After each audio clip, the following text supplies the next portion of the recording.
ก็จะอ่านให้ฟังนะมันเขียนว่ายังให้แบ่งประเทศอีสานปกครองกันเองเห็นดีบ่พี่น้องเอ้าสู่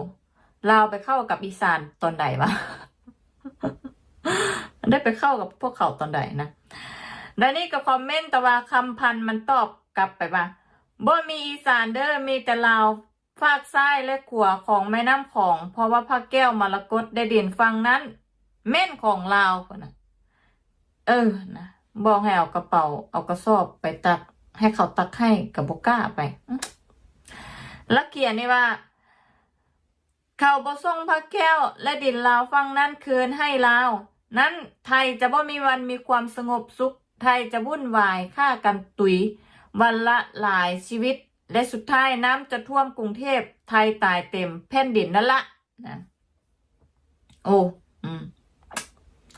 สละสุดๆเลยนะคืออันนี้นะพวกแก้วหันจะไปปกครองเขาได้จังใดนะพวกแก้วบ่ได้เข้ากับเขาแล้วเขาก็บ่ได้มาเข้ากับพวกแก้วลาวกับไทยมันบ่ได้เข้ากันนะลาวก็อยู่ฝั่งลาวไทยก็อยู่ฝั่งไทยอยู่เสร็จสิ้นสมบูรณ์ไปเบิดแล้วนะ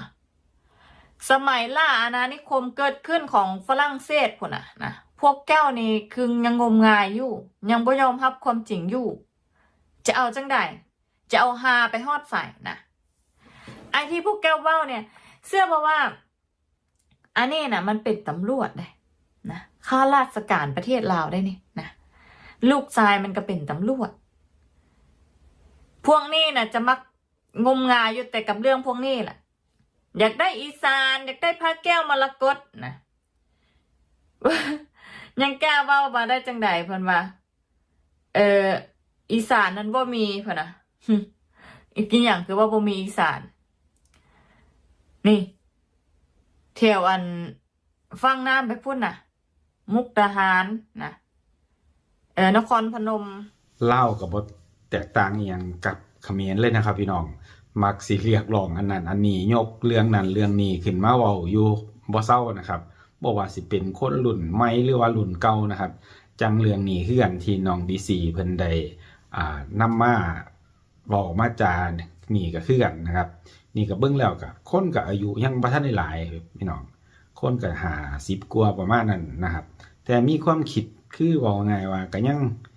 คิดแต่เรื่องเดิมๆเรื่องเก่าๆแทนที่สิมันเป็นเปิดโลกใหม่ได้แล้วนะครับเพราะว่าสิ่งที่พวกเจ้าเว้ามานั่นคือมันบ่มีอีหยังที่มันสิเป็นไปได้เลยนะครับการที่บอกว่าอยากได้พระแก้วมรกตกลับไปประเทศลาวสิได้สงบสุขโน่นนี่นั่นนะครับประเทศไทยก็สิได้สงบสุขต้องเอาพระแก้วมรกตขึ้นไปให้ลาวนะครับฟังเพิ่นว่านะครับคือมันบ่ได้มีหยังสิที่เกี่ยวกันเลยเด้อพี่น้องนะครับแล้วคำว่าสิเอาพระแก้วมรกตขึ้นไปสปป.ลาวนะครับมันก็เป็นไปบ่ได้นะครับแล้วก็เว้าถึงว่า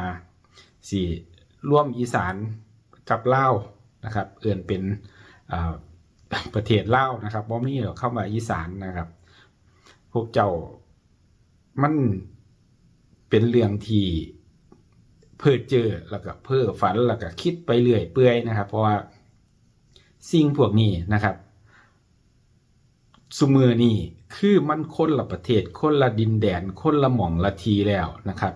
คือจังน้อง BC ว่านั่นแหละครับเขาแบ่งแยกกันเรียบร้อยตั้งแต่สมัยฝรั่งเศสสมัยก่อนนั้นแล้วนะครับมันจบไปแล้วทุกสิ่งทุกอย่างมันจบไปแล้วนะครับมันบ่แม่นเรื่องที่สิเอามาเว้ากันได้อีกนะครับคือมันแล้วก็คนไทยก็คือคนไทยนะครับแม้นสิเป็นภาคตะวันออกเฉียงเหนือหรือว่าภาคอีสานเนี่ยนะครับก็เป็นคนไทย 100% นะครับบ่แม่นว่าเป็นคนลาวนะครับพวกเจ้าต้อง คิดใหม่นะครับแล้วก็คิดว่าคนไทยนะครับทุกคนบัตรประชาชนนี่สัญชาติไทยเชื้อชาติไทยนะครับพวกเจ้าคิดว่าเนี่ยสิมีจักคนบ่ครับคิดว่าสิอยากไปเป็นคนลาวนะครับสิอยากต้องไปเริ่มพัฒนาใหม่อย่างนี้นะครับผมไปเห็นคอมเมนต์หนึ่งนะครับระดับผู้นำประเทศของพวกเจ้ามาเป็นผู้ใหญ่บ้านในประเทศไทยยังเป็นบ่ได้เลยเพราะว่าพวกเจ้า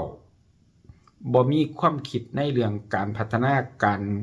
สิให้บ้านเมืองเจริญรุ่งเรืองพุ่นนะครับ เห็นคอมเมนต์ฮอดปานนั้นนะพี่น้องเพราะว่า สิ่งที่พวกเจ้าที่ว่ามนุษย์ทำคุยกันเนี่ยนะครับที่น้อง BC เพิ่นบอกมนุษย์ทำร่วมกันเนี่ยนะครับ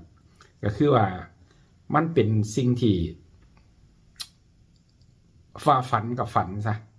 นะครับว่าคนบ่มีความคิดคุยกันกับแม่นซะเพราะว่าทุกสิ่งทุกอย่างที่พวกเจ้าเว้าเนี่ยมันบ่สามารถที่สิเกิดขึ้นได้เลยนะครับมันบ่เกิดขึ้นได้เลยในสิ่งที่พวกเจ้าเว้ามากันเนี่ยนะครับบ่ว่าสิเป็นอยากได้ภาคอีสานอยากมาตีเอาภาคอีสานนะครับภาคอีสานคือของลาวนะครับบ่มีผู้ใดที่เป็นคนไทยเขาคิดว่าเขาอยากไปเป็นคนลาวแม้แต่คนเดียวนะครับแม้กระทั่งแอดมินเองที่เว้าสำเนียงคล้ายๆพวกเจ้าครับแต่ก็พวกเจ้าก็อาจสิฟังสำเนียงคนไทยนี่ที่เว้าภาษาพวกเจ้าคือพวกเจ้านี่ออกเบิดแต่ว่าสำหรับคนไทยเองฟังพวกเจ้าบ่รู้เรื่องเบิดทุกคำนะครับภาษาพวกเจ้าเนี่ยภาษาลาวพวกเจ้าเนี่ยนะครับมันก็ยังมีแตกต่างกันอยู่ก็บ่ปฏิเสธได้หรอกครับเฮาอาจสิเป็นเลือดเนื้อเชื้อไขเดียวกันเพราะตั้งแต่เฮาก็รู้อยู่แล้วว่าการอพยพมาตั้งแต่สมัยตะกี้มันเป็นแบบใดนะครับปกครองกันแบบใดครับมันมาแบ่งแยกกันตอนใดนั่นแหละครับปฏิเสธบ่ได้คือกันว่าเฮาก็มีบรรพบุรุษคือคล้ายๆกันมาแบบนั้นนะครับปฏิเสธบ่ได้แต่ว่าตอนนี้นะโลกสมัยนี้ยุคนี้นะครับมันบ่เป็นยุคที่สิย้อนกลับคืนไปอีกได้แล้วนะครับเพราะว่ามันมีแต่ไปหน้าแต่พืชพี่น้องบ่แม่นถอยหลังบ่ต้องสาบต้องแซงกรุงเทพบ่ต้องสาบต้องแซงประเทศไทยว่าบ่สงบสุขย้อนหยังแล้วก็บ่ต้องบอกว่าน้ำสิท่วมกรุงเทพคนสิตายโน่นนี้นั่นนะครับบ่ต้องนั่นหรอกครับบ่ต้องมาสาบมาแซงถึงเวลาคนไทยบ่มีปล่อยให้อีหยังที่สิมันสิเกิดขึ้นได้ง่ายหรอกครับโลกมันพัฒนาไปไกลเขาสามารถที่มีวิธีการต่างๆนานานะครับเทคโนโลยีมันไปถึงไสแล้วนะครับย่านแต่ว่าพวกเจ้านั่นล่ะสิบ่มีแผ่นดินอยู่ก่อนที่ประเทศไทยสิเป็นอีหยังอยู่ในยุคเฮาเจ้าข่อยเนี่ยอาจสิบ่ได้เห็นเรื่องที่พวกเจ้าเว้านะครับน้ำท่วมกรุงเทพเกิดอีหยังกับประเทศไทยโน่นนี่นั่นที่พวกเจ้าว่านะครับบ่ได้เห็นหรอกครับยุคเฮาเจ้าข่อยเนี่ยแต่ว่าหลังจากนั้นไปแล้วบ่มีผู้ใดรู้นะครับแม้กระทั่งพวกเจ้าก็อาจสิบ่มีสปป.ลาวอยู่ในแผนที่โลกอาจสิเป็นแนวอื่นไปก็บ่มีคนรู้จักแม่นบ่พี่น้องนั่นแหละครับจังเลยว่าพากันคิดไหมนะครับมีโทรศัพท์ก็ใส่มันเป็นประโยชน์ในทางที่เบิ่งซื้อเบิ่งหยังดีๆนะครับครับบ่ฮู้ว่าแผนที่มันอยู่หม้องใดก็หัดเข้าไปเบิ่งนะครับค้นหาเอาใน Google นั่นน่ะเขาบอกไว้เบิดแผนที่ไทยเป็นจังไดแผนที่ลาวอยู่หม้องใดครับไทยลาวได้แตกกันอยู่คนละฝั่งแม่น้ำโขงนี่เกิดจากสมัยใดเป็นแบบใดเขาก็มีบอกไว้เบิดนะครับเอาเรื่องดีๆเข้ามาในหัวนะครับสำหรับคนสปลาวที่คิดในเรื่องพวกนี้ลูกหลานพวกเจ้ามีจำนวนบ่หน่อยที่เข้ามาเพิ่งพาอาศัยใบบุญในประเทศไทยอยู่ตอนนี้นำความรู้ความสามารถอาจสิได้เมื่อใดมื้อหนึ่งอาจสิกลับไปพัฒนาประเทศพวกเจ้าแทนพวกเจ้าที่คิดล้าหลังอยู่ตอนนี้นะครับขอบคุณทุกกำลังใจพี่น้องคิดเห็นจังไดก็คอมเมนต์เข้ามาคลิปนี้ฝากไว้สำนี้สวัสดีครับ